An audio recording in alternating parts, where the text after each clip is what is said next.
Le moins que l'on puisse dire du caractère de Georges, c'est qu'il était fougueux, pour ne pas dire malin.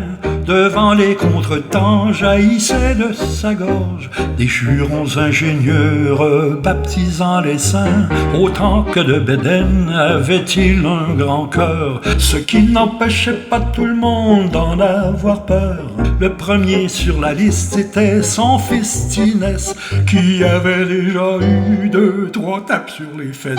Ayant vu les éclairs, entendu le tonnerre, il craignait encore plus les foudres de son père. Il souhaitait qu'un jour arrive enfin son tour de faire peur au bonhomme en quelconque détour. Georges avait un taureau à l'humeur plus que morne. À l'instar de son maître, il semait la terreur. C'est à l'aide d'une tôle retenue par les cornes qu'on l'empêchait de voir pour calmer sa fureur.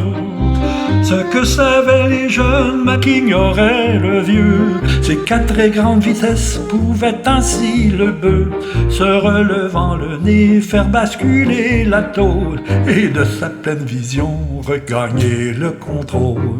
Quand arriva le temps d'aller chercher les veaux, pour se payer sa tête, Tinès fit une feinte. Il refusa les ordres, prétextant grande crainte du cerbère enragé qui gardait le troupeau. Ben voyons donc, Tinès, tu vois ben qu'il voit rien. Ne viens pas me faire la preuve que le sang de mon sang soit pisseux sans bon sang. La honte du 3e rang, sacrable de tous les saints, ton souhait pire qu'on voit ben. Tu le vois ben qu'il voit rien, hurle-t-il de la pâture. Le bœuf se lève la tête, fait semblant d'être aveugle, se dirige lentement vers une vache qui beugle. Il attend que le bonhomme soit plus loin de la clôture.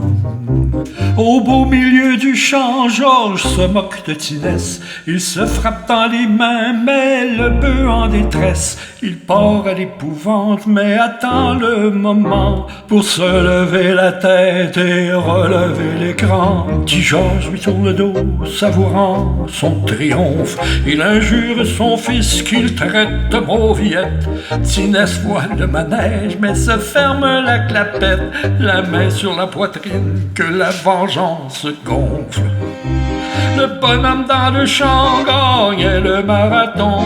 Ils font 7 ans sacrant, maudissant le fiston. Mon histoire vous fait rire, mais petit Georges ne court plus. On a dû l'enterrer avec une corde dans le cul.